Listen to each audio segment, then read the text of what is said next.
host, Dante Daniels. This game was awful. It was embarrassing. We heard "Let's Go Heat" chants in our own arena. We have hit rock bottom. Thank goodness the trade deadline is on Thursday. This is the last game before the trade deadline. We another game we were down by basically 30 points in our own house.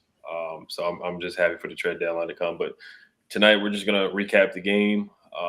We're gonna talk about what Woj or Adrian Wojnarowski reported, saying that the Wizards might not have enough assets to acquire Domantas Sabonis. So we'll touch on that just a little bit, and then we'll talk about, unfortunately, an altercation that we saw between a Wizards assistant coach or player development coach and a fan. So we'll get to that tonight. So let's get started.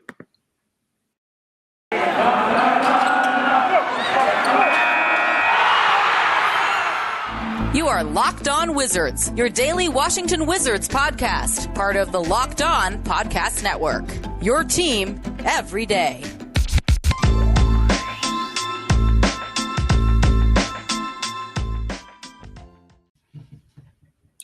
What's going on, Wizards fans? Just want to thank you guys for making Locked On Wizards your first listen every day. We are free and available wherever you get podcasts. And this episode is brought to you by BetOnline.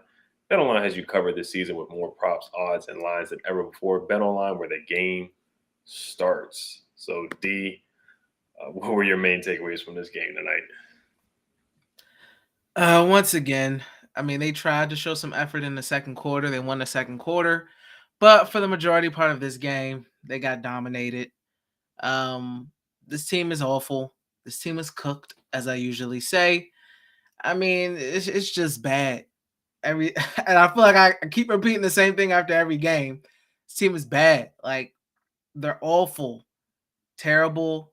Any more SAT words? Revolting, repulsive, inhumane, sadistic. I mean, not safe for work. It's just really bad. It's really bad television, honestly. Man, you talk about just getting outworked. They were down 6 at one point. What was that, like the end of the second quarter or something? They were down 6.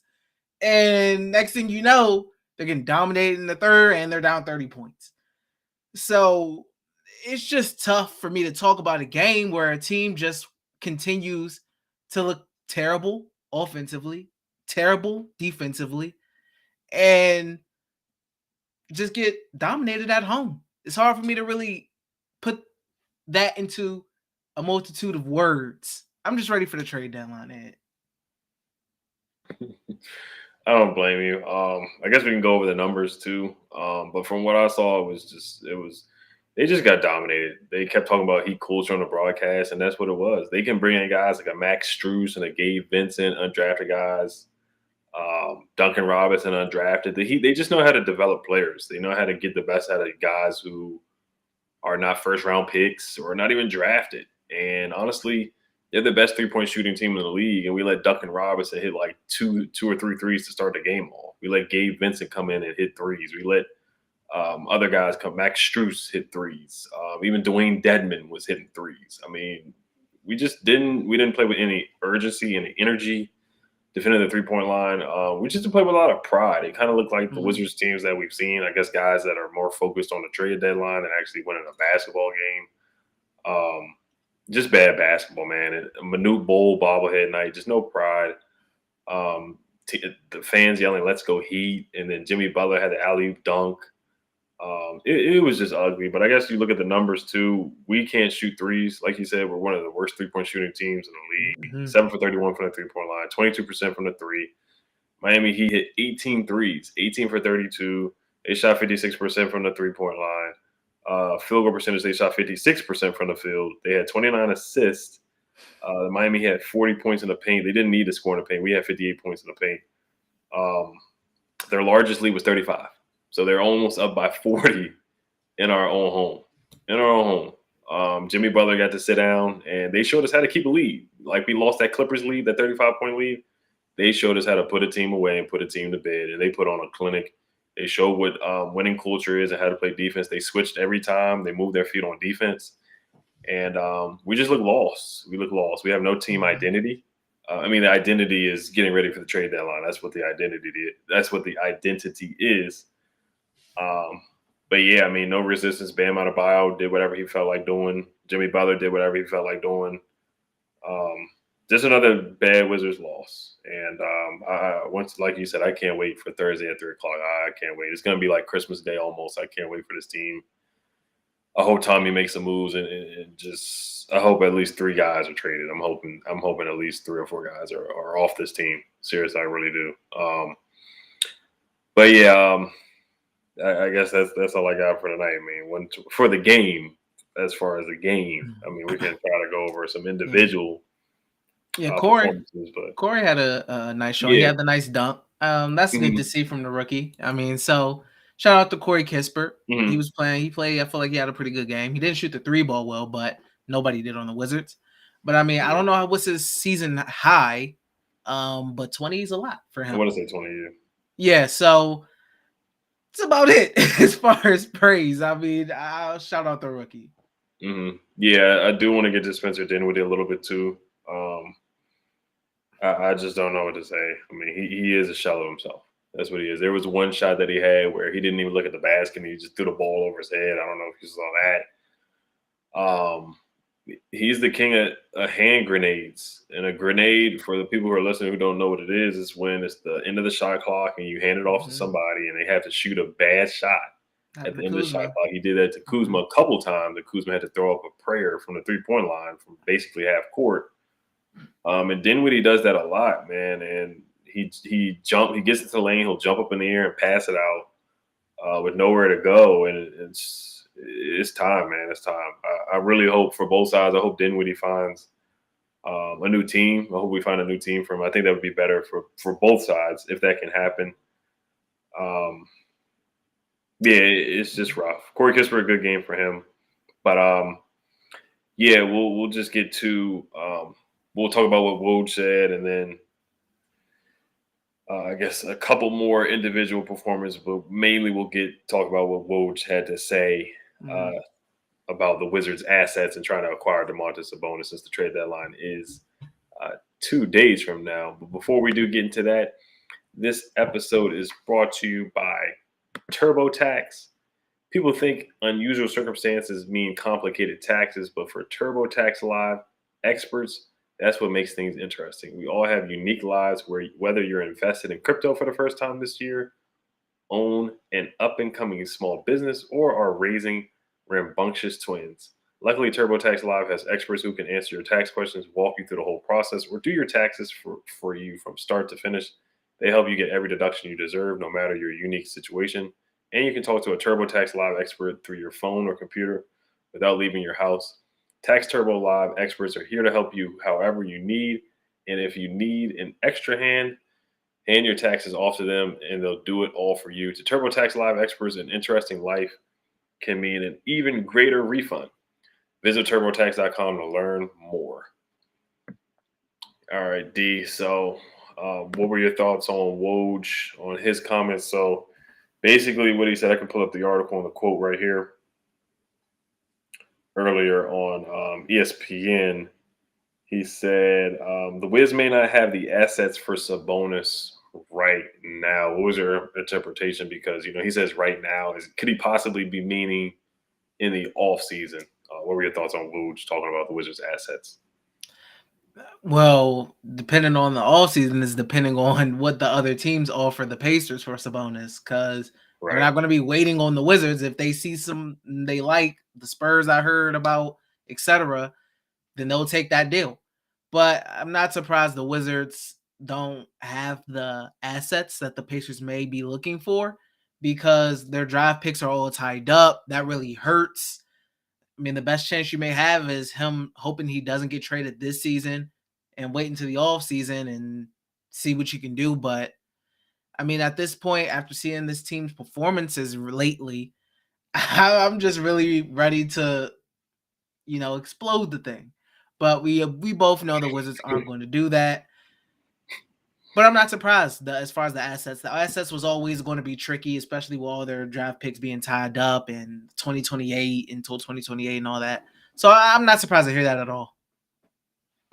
Yeah, I'm with you. And I think like you said, we don't have a lot of picks. I mean, you got to take a protection off of the 2025 pick. Just that's our most recent pick that we can possibly trade, and there's like a lot of protections on it. 2028 is the first round pick that we can trade to the Pacers, or the closest pick. So yeah, the assets aren't great. I mean, you can try to throw in Rui and Denny, but even realistically, like I like Rui and I like Denny, but you compare them to other second year and third year guys. There's guys that have been playing better than them. You can name a few like Tyrese Halliburton, Tyrese Maxey, Sadiq Bey, to name a few. There's a lot of second year guys that were drafted after Rui and Denny that are playing just as good or even better. So, Rui and Denny, they're not really going to bring you much. And a first round pick and Montrezl Harrell, that's not going to bring you much either. He got hurt today, but he was able to play and finish the game. Thomas Bryant's not going to bring you much. And that's the thing about showcasing. Like the showcasing thing really annoyed me this past. I don't ever want to hear the word showcase for a long time, because Montrezl Harrell, I love Trez, but he probably was the best, I guess, showcase of them all. Thomas Bryant, he was up and down. He struggled. He came back late. Who else they're trying to showcase? Spencer Dinwiddie didn't play well either. So, looking from the Pacers side, I look at the Wizards' assets too. Denny and Rui in a first round pick, or Denny Montrez in a first round pick, Rui and Montrez in a Thomas Bryant. That's not very enticing, in my opinion, for me to give up Domantas Sabonis to really be real and be honest. So I understand where Woj is coming from. He's giving us real information. So, we'll see in 48 hours, 72 hours what happens. But, yeah, I totally understand where Woj is coming from. I think the assets are just not that great. I mean, you can throw in Kuz, but is there really a point in trading Kuz when he's playing really, really well? He's been playing like the best player on the team. It's really smart to trade him for Sabonis. And like I said, I'm kind of with you too, as far as, moving on and blowing it up too. So, but we know that Tommy Shepard's not going to do it. Yeah, it's like when Paul George got traded to the Thunder, the Pacers got back Sabonis, and then they get Victor Oladipo on that as well. And those guys turned out to be really good. Oladipo like really surged after he left OKC, and he turned. Wasn't he an All-Star? Yeah, with the Pacers, yeah. Yeah, and then Sabonis, currently we see how he's turned out as well. Can Denny and Rui have those kind of career arcs? Who knows? Compared to whoever else, any other team may be willing to give up. Who knows? It's tough. It's tough. And realistically, I just don't really have much faith in this organization to even, in the offseason, if it came down to that, make a move in the offseason and really correctly build this team up to being any kind of contender. Just any kind of contender. It's hard to put faith in them, man. They continue to show us nothing about this team being a serious contender for anything. Like I said, you can't even call them a serious contender for the play-in right now. They're on a continuous downfall, like just a sharp decline. Yeah, they are. That makes me look at the standings too to see if we fell. We didn't really fall much. We're one game out of the play-in, but it's not looking good for us right now. Yeah, and trying to get to Sabonis doesn't really move the needle. It's a move for next year, like we talked about. I like the point, as you said, that West wants to run kind of like a Jokic type offense, and that's what he's trying to run here, and it's really not working out because we just don't have anything near Nikola Jokic. So it's just not. We're so bad from the 3-point line. So we're just not from the Nuggets. We're not like the Nuggets. So him trying to run an offense similar to that, it's not going to work. But if you get Sabonis, it could, it would work out better for what West is trying to do. But yeah, what did you think about Danny's performance tonight and Rui's performance tonight against the Heat? I mean, I like the way Denny attacked the boards. He had 6 rebounds. Rui had 11 points. He made some threes. He was 2 for 3 from the 3-point line, so that was good. It's just hard to take away much from a game where you're getting blown out by 30 points. You know what I mean? Because everything matters a little less. So it's not like you're really watching and it's like, oh, this truly, truly matters, because it, doesn't in the long run because you're down by 30-something points. But like I said, I mean, it's good to see guys doing other things like being on the boards and Rui Hachimura being able to hit threes, which I think he's been doing at a pretty good clip since he's come back. And his arc on his shot looks good from years past. So those are all good things as far as Rui and Denny. But that's all I really got. I'm not up in, yeah, these guys are beasts right now. I can't say anybody's a beast right now because the team looks just terrible. Yeah. It's just muddled right now. It's muffled and not a lot of ball movement right now. A lot of ball watching. When we try to run and push the pace, Corey Kispert got the one dunk. That was when we did cut it to 6. That's when we were at our best, and then the ball, got stagnant, stopped moving, and then he just ran away with it. And Jimmy Butler got that alley-oop, and it was night from there. They started, having a let's go Heat chance, and it was night from there. So. But make sure you guys, thank you for making Locked On your first listen. Just wanted to get that in. The NBA trade deadline is Thursday, February 10th at 3 p.m. And the Locked On NBA podcast will be covering it live from 2 to 4 p.m. Join Ken Becker, John Corrales, and Locked On Fantasy Basketball host Josh Lloyd to get analysis of every blockbuster move. Subscribe to Locked On NBA YouTube and turn your notifications on so you know when they go live. And we're going to get to a quick break and we'll talk about the player of the game and X Factor. Yes, we will. BetOnline has you covered this season with more props, odds, and lines than ever before. As football continues its march through the playoffs, right to the big game in a couple weeks, BetOnline.net remains the best spot for all of your sports scores, podcasts, and news this season. And it's not just football. BetOnline has up-to-the-minute info on pro and college hoops, NHL boxing, UFC, along with live, real-time updates of current games. Don't wait to take advantage of all the new amazing offers available for the 2022 season. BetOnline, where the game starts.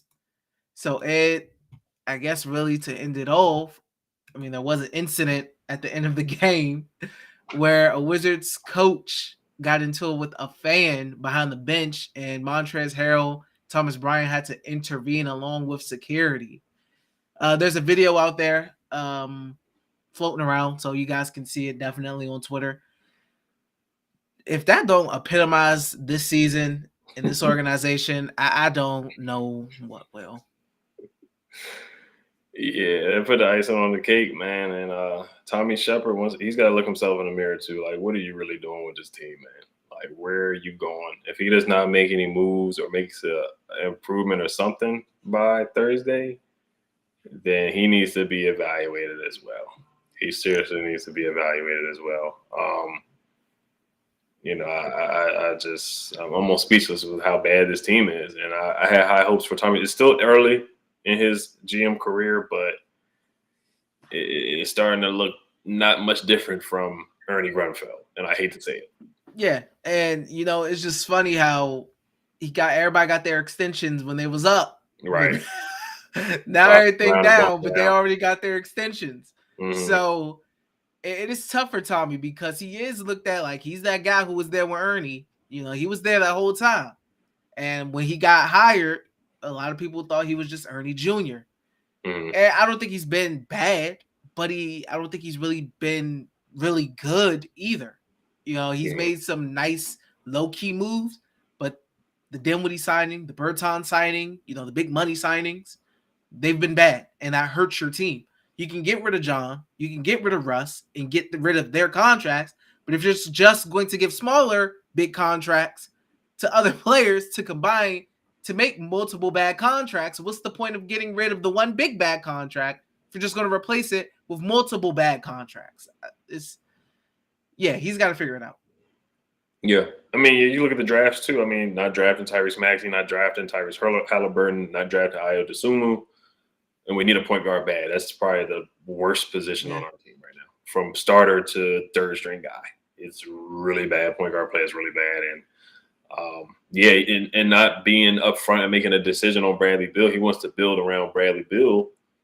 And it looks like we might not even get a guy like a Domantas Sabonis. So who are you going to end up getting? Jeremy Grant? Is that really going to move the needle? Is that really going to make Bradley Beal stay after we don't make the playing game and we try to we whiff on other free agents? So, I mean, we'll see. I hope Tommy can work some magic and make something happen by the trade deadline. So, but yeah, there's no point in doing player of the game and all that. There's no point in that at all. No. But yeah, we just want to thank you guys for making Locked On Wizards your first listen every day. Now make your second listen Locked On Bets your daily one-stop shop for all your gambling needs. Locked On Bets, hosted by your boy Q with expert analysis and insight from Lee Sterling. It's free and available wherever you get your podcast. D, you got anything else you want to add, or you just ready to end it on that terrible note that Wizards coaching fighting Heat fans and Wizards fans in the stands? Blow it up, man. That's all I really got to say. Blow it up. I know you won't, but blow it up, man. Yeah. All right. Thank you guys for watching. Make sure you guys subscribe and hit the notification bell on YouTube and stay locked in for the trade deadline. We will be, of course, reacting to everything. Hopefully, it's going to be a lit, action-packed trade deadline. Hell to the Wizards. Peace.